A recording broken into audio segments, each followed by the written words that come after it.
Hello everyone, स्वागत है एक बार फिर से आपका अपने YouTube channel state PCS hub में। हम सॉल्व कर रहे हैं घटना सार का जो करंट अर्धवार्षिकी आया है, यानी कि जनवरी से जून तक का इसमें करंट अफेयर दिया हुआ है। और ये आपके आगामी विभिन्न परीक्षाओं यानी कि उत्तराखंड पीसीएस प्रारंभिक परीक्षा 2024 जो होने वाली है, साथ ही उत्तर प्रदेश प्रारंभिक परीक्षा जो कि 27 अक्टूबर को निर्धारित है, और उत्तर प्रदेश आरओ प्रारंभिक परीक्षा जो कि 22 दिसंबर को होने वाली है, उसके लिए इम्पॉर्टेंट है। इसके साथ ही एसएससी, बैंक, रेलवे एवं अन्य एक दिवसीय परीक्षाओं के लिए ये उपयोगी है। कल वाले वीडियो में यानी कि इसके पहले जो हमने एक वीडियो इस पत्रिका से संबंधित बनाया है, उसमें हमने राष्ट्रीय घटनाक्रम को कवर किया है। तो आज हम जो इसमें है अंतर्राष्ट्रीय घटनाक्रम को कवर करेंगे। जो इम्पोर्टेंट वन लाइनर अंतर्राष्ट्रीय घटनाक्रम के बारे में यहाँ पे दिया हुआ है उसको सॉल्व करेंगे। और आप लोगों से वीडियो स्टार्ट करने से पहले आप लोगों से हम्बल रिक्वेस्ट है कि प्लीज़ आप लोग चैनल पे नए हो तो चैनल को प्लीज़ सब्सक्राइब कर लीजिए, साथ ही साथ बेल आइकन को प्रेस कर लीजिए ताकि कोई भी वीडियो चैनल पे अपलोड हो तो सबसे पहले नोटिफिकेशन आपको प्राप्त हो। और वीडियो को लाइक और शेयर करना ना भूलिएगा। तो चलिए स्टार्ट करते हैं आज का अपना ये करंट अफेयर क्लास। तो यहाँ पे पहला जो क्वेश्चन है यह है 26 जून 2024 को अंतर्राष्ट्रीय सौर गठबंधन में पूर्ण सदस्य के रूप में शामिल होने वाला 100वां देश बना है। कौन बना? तो पराग्वे बन गया है 100वां देश। नेक्स्ट प्रश्न है 25 जून 2024 को किस देश का चंद्र मिशन चंद्रमा से रेत और पत्थर के नमूने लेकर सुरक्षित धरती पर वापस लौटा है? तो चीन का चांग-ई 6 मिशन जो है यह चंद्रमा से सुरक्षित रेत और पत्थर का नमूना लेकर पृथ्वी पर आया है। नेक्स्ट प्रश्न है विश्व की सबसे बड़ी उष्णकटिबंधीय आर्द्रभूमि पैंटानल में लगी भीषण आग के कारण किस देश में हाल ही में आपातकाल की घोषणा की गई? तो ये दक्षिण अफ्रीका का देश ब्राज़ील है, वहाँ पे आपातकाल की घोषणा की गई। नेक्स्ट प्रश्न है इसी संबंधित है आर्द्रभूमि पैंटानल दक्षिण अमेरिका के 3 देश यानी कि बोल्विया, ब्राज़ील और पराग्वे में स्थित है। नेक्स्ट प्रश्न है जून 2024 में किस मध्य एशियाई देश ने हिजाब और इस्लामी परिधान पर प्रतिबंध लगा दिया? तो ताजिकिस्तान ने ऐसा किया है। नेक्स्ट प्रश्न है हाल ही में दुनिया की पहली मानव रहित सेना प्रणाली कहाँ प्रारंभ की गई है? तो यह यूक्रेन में प्रारंभ की गई है। नेक्स्ट प्रश्न है जून 2024 में किस देश ने Iran Islamic revolutionary guards core को आतंकवादी संगठन घोषित किया है? तो कनाडा द्वारा यह घोषित किया गया है। नेक्स्ट प्रश्न है जून 2024 में किसानों के तीखे विरोध के बाद किस देश ने पशुओं के डकार पर लगने वाले वर्प टैक्स को समाप्त कर दिया है? तो यह न्यूजीलैंड ने समाप्त किया है। मीथेन उत्सर्जन को रोकने के लिए यह कर यानी कि वर्प कर जो लगाया गया था टैक्स न्यूजीलैंड के द्वारा पशुओं पर, यह मीथेन के उत्सर्जन को रोकने के लिए लगाया गया था। नेक्स्ट प्रश्न है जून 2024 में 112वीं इंटरनेशनल लेबर कॉन्फ्रेंस का आयोजन कहाँ पर किया गया? तो यह जिनेवा में किया गया। समलैंगिक विवाह को वैध बनाने वाला पहला दक्षिण पूर्वी एशियाई देश हाल ही में बना है? तो यह थाईलैंड बन गया है। नेक्स्ट प्रश्न है जून 2024 में जारी सिपरी ईयर बुक 2024 हथियार निरस्त्रीकरण और अंतर्राष्ट्रीय सुरक्षा रिपोर्ट के अनुसार दुनिया में सबसे अधिक परमाणु हथियार किस देश के पास है? तो यह रूस के पास है। नेक्स्ट प्रश्न है इटली में जून 2024 में संपन्न G7 के शिखर सम्मेलन में यूक्रेन को कितने अरब डॉलर के ऋण देने पर सहमति बनी है? तो 50 अरब डॉलर देने पर सहमति बनी हुई है।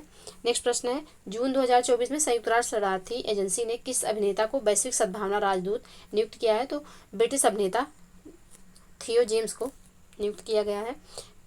नासा के परसिवरेंस रोवर ने हाल ही में मंगल के ग्रह पर काले पत्थरों के बीच एक रहस्यमयी सफ़ेद रंग के पत्थर को देखा जिसको नाम दिया गया है, तो एटोको पॉइंट नाम इसको दिया गया है। वैश्विक पर्यटन सतत विकास और सांस्कृतिक आदान प्रदान को बढ़ावा देने के लिए जून 2024 में किस देश में पर्यटन मेले का आयोजन किया गया? तो नेपाल में इसका आयोजन किया गया। जून 2024 में नासा के अंतरिक्ष अन्वेषण मिशन आर्टेमिस समझौते पर किन देशों ने हस्ताक्षर किया है? तो पेरू और स्लोवाकिया ने इस पर हस्ताक्षर किया है। नेक्स्ट प्रश्न है जून 2024 में किस देश ने रूस के नेतृत्व वाले सुरक्षा ब्लॉक सामूहिक सुरक्षा संधि संगठन यानी कि CSTO collective security treaty organisation से अलग होने की घोषणा की है? तो आर्मेनिया के द्वारा यह घोषणा की गई है। नेक्स्ट प्रश्न है वह देश जहाँ के उपराष्ट्रपति सैलोस चिलिमा का जून 2024 में विमान दुर्घटना में मृत्यु हो गई? तो मलावी के ये उपराष्ट्रपति थे। नेक्स्ट प्रश्न है, जून 2024 में क्लाउडिया शिनबाम किस देश की पहली महिला राष्ट्रपति बनी है? तो ये मैक्सिको की बनी है। जून 2024 में सांग्री-ला संवाद 2024 का आयोजन कहाँ किया गया? तो यह सिंगापुर में इसका आयोजन किया गया। हाल ही में संयुक्त राष्ट्र संघ ने बच्चों के खिलाफ अपराध करने वाले देशों की वैश्विक सूची में किस नए देश को जोड़ा है? तो इजराइल को उसमें जोड़ दिया गया है। जून 2024 में किस देश की संसद ने इंटरनेशनल सोलर अलायंस की सदस्यता के लिए रूपरेखा समझौते को मंजूरी दी है? तो नेपाल के द्वारा दिया गया है ये। नेक्स्ट प्रश्न है, मई 2024 में दुनिया के पहले प्रमुख एआई कानून को मंजूरी प्रदान की गई? तो यूरोपीय संघ के द्वारा मंजूरी प्रदान की गई। नेक्स्ट प्रश्न है, मई 2024 में ड्रग्स और अपराध संयुक्त राष्ट्र कार्यालय यानी कि UNODC द्वारा जारी विश्व वन्यजीव अपराध रिपोर्ट 2024 के अनुसार 2015 से 2021 के दौरान सर्वाधिक प्रभावित पशु और पौधा है। तो पशु में सर्वाधिक प्रभावित है जो गैंडा है और पौधा में देवदार सबसे अधिक प्रभावित है। नेक्स्ट प्रश्न है, हाल ही में एलन मस्क ने सोशल मीडिया प्लेटफॉर्म एक्स, जिसका पूर्व नाम ट्विटर था, का डोमेन नेम twitter.com से बदलकर x.com कर दिया है। हाल ही में किस देश ने दुनिया का पहला 6G डिवाइस लॉन्च किया जो 5G की तुलना में 20 गुना तेजी से कार्य करने में सक्षम है? तो जापान के द्वारा यह किया गया है। मई 2024 में कौन अंतर्राष्ट्रीय सौर गठबंधन का 99वां सदस्य देश बना है? तो स्पेन बन गया है। मई 2024 में BBC की एक रिपोर्ट के अनुसार वह कौन सा देश है जो आधुनिक इतिहास में अपने सभी ग्लेशियर को खोने वाला दुनिया का पहला देश बन सकता है? तो यह वेनेजुला बन सकता है और इस देश का हम्बोल्ट जो है वो आखिरी ग्लेशियर है। नेक्स्ट प्रश्न है, वह देश जिसने अपने विदेश मंत्रालय से आधिकारिक बयान देने के लिए विश्व के पहले AI संचालित डिजिटल प्रवक्ता विक्टोरिया सी का अनावरण मई 2024 में किया? तो यूक्रेन के द्वारा किया गया है। मई 2024 में वर्ल्ड एक्वेटिक्स ने कहां पर समुद्र तल से 2400 मीटर की रिकॉर्ड ऊंचाई पर पहला प्रतिस्पर्धी स्विमिंग पूल खोलने की घोषणा की है? तो भूटान में किया गया है। मई 2024 में किन 3 यूरोपीय देशों ने फिलिस्तीन को एक स्वतंत्र राष्ट्र के रूप में मान्यता देने की घोषणा की है? यह मान्यता आधिकारिक रूप से 28 मई 2024 से प्रभावी हो गई है। तो नॉर्वे, स्पेन और आयरलैंड के द्वारा मान्यता दी गई है फिलिस्तीन को। 13 से 15 मई 2024 के बीच विश्व हाइड्रोजन सम्मेलन का आयोजन कहाँ पर किया गया? तो रोटरडैम, नीदरलैंड में इसका आयोजन किया गया। दक्षिण चीन सागर में चीनी विस्तार पर अंकुश लगाने के उद्देश्य से अमेरिका, जापान, ऑस्ट्रेलिया और फिलीपींस की सदस्यता वाला वह बहुआयामी संगठन जो मई 2024 में अस्तित्व में आया तो स्क्वाड है, यानी कि इस संगठन में अमेरिका, जापान, ऑस्ट्रेलिया और फिलीपींस हैं, इनको मिलाकर के स्क्वाड बनाया गया है। हिंद प्रशांत क्षेत्र में चीनी आक्रामकता पर अंकुश हेतु भारत, अमेरिका, जापान और ऑस्ट्रेलिया का अपना क्वाड समूह है जो कि पहले से ही अस्तित्व में है। मई 2024 में UAE के राष्ट्रपति ने किस देश के राजदूत को प्रथम श्रेणी स्वतंत्रता पदक प्रदान किया? तो पराग्वे के राजदूत को। मई 2024 में जापान के टोक्यो विश्वविद्यालय ने कहां पर दुनिया की सबसे ऊंची 5640 मीटर वेधशाला का उद्घाटन किया? तो अटाकामा वेधशाला, चिली में किया गया है। 10वां विश्व जल मंच, जिसका आयोजन 21 मई 2024 को बाली, इंडोनेशिया में किया गया, की थीम थी साझा समृद्धि के लिए जल।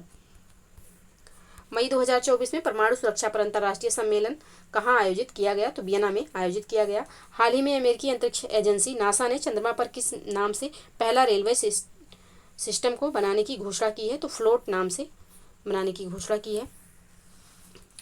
वर्ष 2027 में प्रस्तावित ग्रह में विश्व जलमंच की मेजबानी हाल ही में किस देश को सौंपी गई है? तो सऊदी अरब को सौंपी गई है। नेपाल की वह महिला पर्वतारोही जिन्होंने मई 2024 में 13 दिन के अंदर माउंट एवरेस्ट पर 3 बार सफल चढ़ाई करने वाली दुनिया की पहली महिला पर्वतारोही बनी है? तो पूर्णिमा श्रेष्ठ बनी है। मई 2024 में किस देश ने पर्यावरण की रक्षा में उल्लेखनीय योगदान देने वाले व्यक्तियों के लिए 10 वर्षीय ब्लू रेजिडेंसी वीजा की घोषणा की है? तो UAE के द्वारा यह घोषणा किया गया है। हाल के दिनों में चर्चा में रहा हम्बोल्ट ग्लेशियर स्थित है? तो ये वेनेजुला में स्थित है, जो कि वेनेजुला का आखिरी ग्लेशियर है। मई 2024 में टाइम्स हायर द्वारा जारी यंग यूनिवर्सिटी रैंकिंग 2024 में किसे शीर्ष स्थान मिला है? तो नानयांग टेक्नोलॉजिकल यूनिवर्सिटी सिंगापुर को शीर्ष स्थान प्राप्त हुआ है। हाल ही में नेपाल ने अपने किस शहर को आधिकारिक तौर पर पर्यटन राजधानी घोषित किया है? तो पोखरा को पर्यटन राजधानी घोषित किया गया है नेपाल के द्वारा। मई 2024 में जारी वेल्थीएस्ट सिटीज रिपोर्ट 2024 में विश्व का सर्वाधिक अमीर शहर किसे घोषित किया गया? तो न्यूयॉर्क, अमेरिका को घोषित किया गया है। लगातार बढ़ रही मुद्रास्फीति से परेशान जिम्बाब्वे ने अपनी अर्थव्यवस्था को स्थिर करने के उद्देश्य से अप्रैल 2024 में किस नाम से स्वर्ण समर्थित मुद्रा जारी की? तो जिग नाम से, जिम्बाब्वे गोल्ड नाम से मुद्रा जो है जारी किया गया है। नेक्स्ट प्रश्न है, मई 2024 में नाटो के 6 सदस्य देशों यानी कि Latvia, Lithuania, Estonia, Poland, Finland और नॉर्वे ने संयुक्त रूप से किस देश के विरुद्ध ड्रोन दीवार बनाने की घोषणा की है? तो रूस के विरुद्ध ये दीवार बनाएंगे ये देश। वर्ष 2024 से 26 सत्र के लिए कोलंबो प्रोसेस की अध्यक्षता पहली बार में किस देश ने ग्रहण की है? तो भारत ने इसको ग्रहण किया है। कोलंबो प्रोसेस एशियाई देशों के लिए विदेशी रोजगार और कॉन्ट्रेक्चुअल लेबर मैनेजमेंट के लिए एक क्षेत्रीय परामर्श प्रक्रिया है जिसका उद्देश्य सदस्य देशों के बीच प्रवासी मजदूरों के हित को लेकर बातचीत करना है। हाल ही में किस अफ्रीकी देश ने देश भर में मंकी पॉक्स के प्रकोप को स्वास्थ्य आपातकाल घोषित किया है? तो कांगो लोकतांत्रिक गणराज्य के द्वारा यह घोषित किया गया है। पाकिस्तानी सेना की मेडिकल कोर जून 2024 में ब्रिगेडियर के पद पर पहुंचने वाली पाकिस्तान में अल्पसंख्यक समुदाय की पहली महिला तो डॉक्टर हेलेन मैरी रॉबर्ट्स हैं। 5 जून 2024 को मनाए गए विश्व पर्यावरण दिवस के वैश्विक समारोह की मेजबानी किस देश ने किया? तो सऊदी अरब ने किया है। हाल ही में किस देश ने ब्रिटिश अंटार्कटिक क्षेत्र में बड़े पैमाने पर तेल और गैस भंडार की खोज करने का दावा किया है? तो रूस ने यह दावा किया है। वह देश जहां के चेतुमल खाड़ी में हाल ही में दुनिया का सबसे गहरा तामजा ब्लू होल मिला है जिसकी गहराई 1380 फीट है, तो मैक्सिको के क्षेत्र में मिला है ये। नेक्स्ट प्रश्न है, 2025 में होने वाले 81वें अंतर्राष्ट्रीय वायु परिवहन संघ की वार्षिक आम बैठक की मेजबानी हाल ही में सौंपी गई? तो भारत को सौंपी गई है।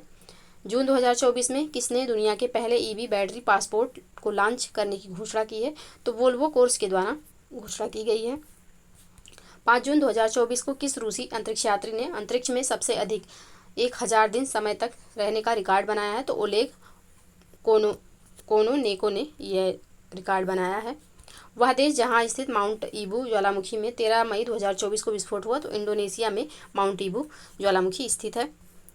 9 मार्च 2024 को मुंबई में आयोजित मिस वर्ल्ड प्रतियोगिता 2024 की विजेता कौन रही? तो चेक रिपब्लिक की क्रिस्टीना पिस्कोवा जो हैं।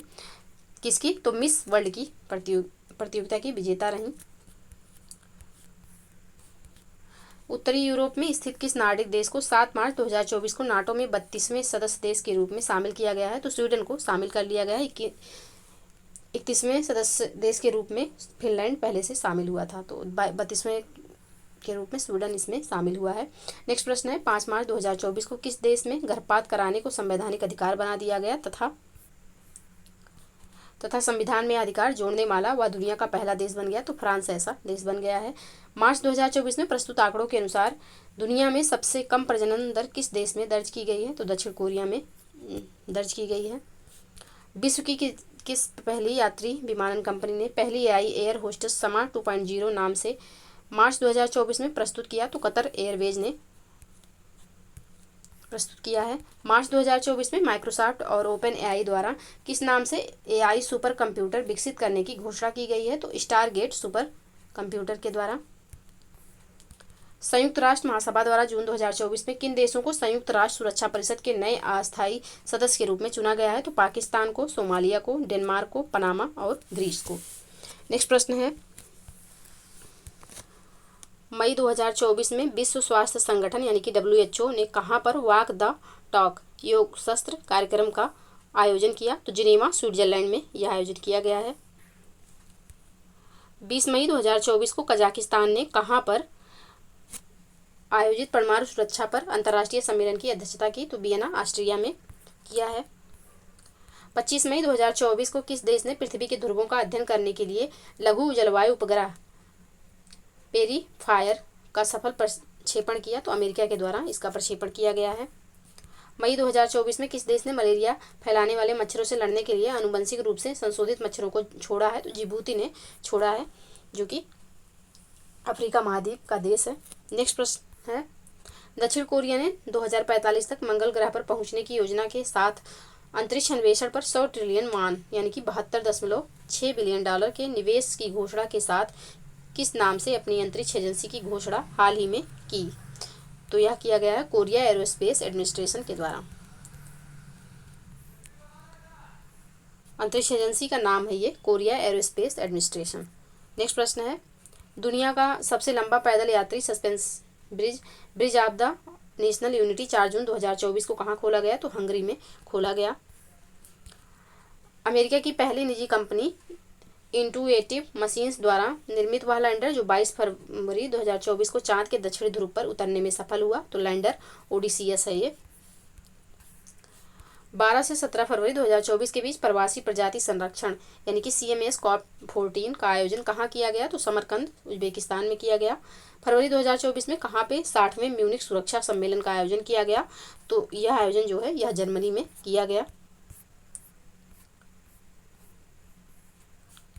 16 से 19 फरवरी 2024 तक विश्व सामाजिक मंच में 16वें सम्मेलन का आयोजन कहाँ किया गया? तो काठमांडू नेपाल में किया गया। फरवरी 2024 में किसने हेग स्थित अंतर्राष्ट्रीय न्यायालय यानी कि इंटरनेशनल कोर्ट ऑफ जस्टिस का अध्यक्ष चुना गया है? तो जस्टिस नवाब सलाम जो कि लेबनान से हैं उनको चुना गया है। हाल ही में कौन सा देश अपने नियमित राष्ट्रीय टीकाकरण कार्यक्रम में मलेरिया वैक्सीन यानी कि RTS-SO1 मौसी क्यूरिक्स को शामिल करने वाला दुनिया का पहला देश बन गया है? तो यह कैमरून बना है जो कि अफ्रीकी महाद्वीप में स्थित देश है, अफ्रीका महाद्वीप का देश है ये। जनवरी 2024 में विश्व का सबसे बड़ा 18 मिलियन टन लिथियम भंडार कहाँ पर खोजा गया? तो कैलिफोर्निया अमेरिका में यह खोजा गया। फरवरी 2024 में जारी टाउन ट्रैफिक इंडेक्स 2023 में किसे दुनिया का सर्वाधिक ट्रैफिक जाम वाला शहर घोषित किया गया है? तो लंदन, ब्रिटेन में जो है इसको ब्रिटेन की राजधानी लंदन को यहाँ पे घोषित किया गया है सर्वाधिक ट्रैफिक जाम वाला शहर। फरवरी 2024 में यूरोप में पहली बार कहाँ से UPI का औपचारिक रूप से प्रयोग शुरू किया गया है? तो एफिल टावर फ्रांस में इसका औपचारिक रूप से प्रयोग शुरू किया गया। श्रीलंका के 76वें स्वतंत्रता दिवस समारोह यानी कि ये स्वतंत्रता दिवस समारोह 4 फरवरी को मनाया जाता है में हिस्सा लेने के लिए कौन सी भारतीय पनडुब्बी ने कोलंबो बंदरगाह की यात्रा की थी? INS करंज ने इसकी यात्रा की। स्विट्जरलैंड के दावोस में 15 से 19 जनवरी 2024 को आयोजित विश्व आर्थिक मंच की 54वीं वार्षिक बैठक का केंद्रीय विषय था? तो विश्वास का पुनर्निर्माण इसका विषय था, रीबिल्डिंग ट्रस्ट। 20 जनवरी 2024 को चंद्रमा के सियोली क्रेटर पर सफलतापूर्वक सॉफ्ट लैंडिंग करने वाला दुनिया का 5वां देश बन गया है? तो जापान बना है मून मिशन स्नाइपर के द्वारा। 10 जनवरी 2024 को गुजरात में आयोजित 10वें वाइब्रेंट गुजरात समिट की थीम क्या थी? तो गेटवे टू द फ्यूचर इसकी थीम थी। किन देशों ने 1 जनवरी 2024 को आधिकारिक तौर पर ब्रिक्स की सदस्यता ग्रहण की? तो मिस्र, इथोपिया, ईरान, सऊदी अरब और संयुक्त अरब अमीरात ने ब्रिक्स की सदस्यता ग्रहण की। नेक्स्ट प्रश्न है, जनवरी 2024 में युगांडा के कंपाला में आयोजित 19वें गुटनिरपेक्ष आंदोलन यानी कि नॉन अलाइंड मूवमेंट यानी कि नाम शिखर सम्मेलन 2024 की थीम थी? तो इसकी जो थीम थी यह थी deepening cooperation for shared global affluence, साझा वैश्विक समृद्धि के लिए सहयोग को गहरा करना इसका थीम था। नेक्स्ट प्रश्न है, हाल ही में डिजिटल सेजन वीजा जारी करने वाला पहला यूरोपीय देश बना है? तो फ्रांस बन गया है। किस चीनी स्टार्टअप ने जनवरी 2024 में दुनिया की पहली परमाणु बैटरी का अनावरण किया? तो बीटा बोल्ट ने किया, बीटा बोल्ट। जनवरी 2024 में किस मुस्लिम देश द्वारा महदा कैहानटू हथफ-1 नामक 3 उपग्रहों का सफल प्रक्षेपण किया गया? तो यह ईरान के द्वारा किया गया है। नेक्स्ट प्रश्न है, जनवरी 2024 में पश्चिम अफ्रीकी राज्यों के आर्थिक समुदाय इकोवास से सैन्य शासन वाले किन 3 देशों ने अपने आप को अलग कर लिया? तो बुर्किना फासो, माली और नाइजर ने इन्हें अपने आप को आर्थिक समुदाय से अलग कर लिया है। तो ये रहा अंतर्राष्ट्रीय घटनाक्रम से संबंधित करंट अफेयर। अब कल हम सॉल्व करेंगे नेक्स्ट वीडियो में अपने आर्थिक घटनाक्रम से संबंधित प्रश्न। तो आज के लिए बस इतना ही। आप लोगों को वीडियो पसंद आए तो प्लीज़ लाइक और शेयर करना ना भूलिएगा। चैनल को प्लीज़ सब्सक्राइब कर लीजिए। मिलते हैं नेक्स्ट वीडियो में, तब तक के लिए जय हिंद, जय भारत।